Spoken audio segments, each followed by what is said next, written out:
Good day, everyone. Our presentation is titled The Mosaic Classroom, where every piece matters.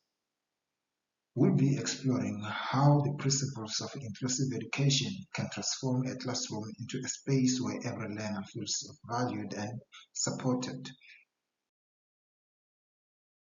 Meet Mr. Wolf, a positive, observant, and a facilitative teacher.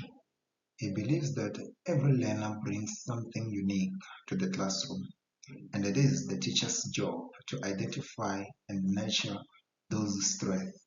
Thus,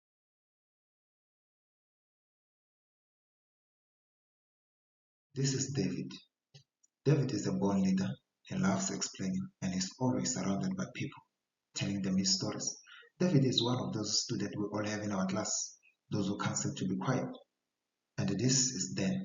Dan is an artistic student, a student who is physically active and loves building things. He's often flying his paper planes in class when the teacher's not looking. And this is Ian. Ian loves drawing, and when he's not drawing in class, then he's sleeping. He seems to have a short attention span. And lastly is Sarah. Sarah is a quiet, meticulous student who is excellent with details and organizing information. Mr. Wolf's classroom looked like many traditional classrooms, filled with learners of different abilities, but taught through one-size-fits-all approach. Learners like David, Ian, Dan, and Sarah were bright and capable, but they were not fully engaged. As the quote says, in a traditional classroom, diversity can often be seen as a challenge. This left the learners disconnected and unable to reach their potential. I'm sure you all once had a KD class where you are trying to teach, but students seem to be disengaged. Others are talking at the back, others are flying paper planes, while some are sleeping. Such a class that causes you a headache.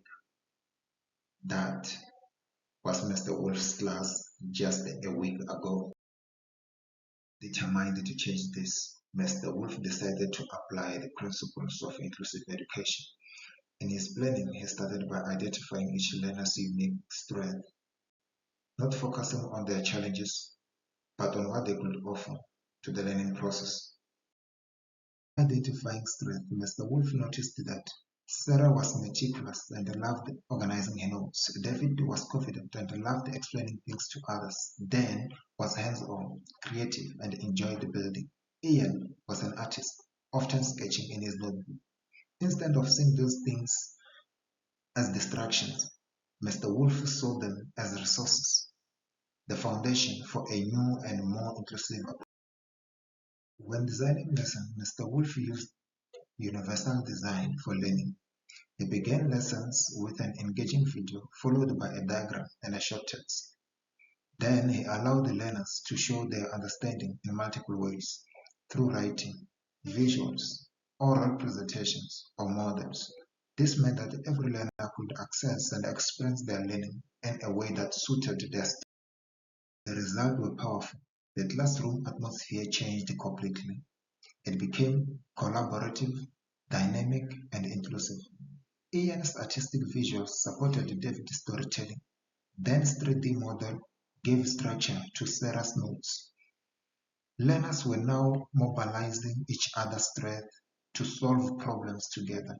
What once felt like a classroom of silent struggle had become a community of learners. By embracing inclusion, Mr. Wolf didn't lower his standards. He raised the capacity of every learner to meet them. His classroom became a living example of what inclusive education truly means, a place where diversity is not a challenge to overcome, but a strength to celebrate, a place where every learner matters, and together they form a mosaic of potential and growth. Inclusion is not just about teaching differently, it's about seeing differently. When we as teachers recognize every learner as a vital piece of the puzzle, we create classrooms where everyone can thrive.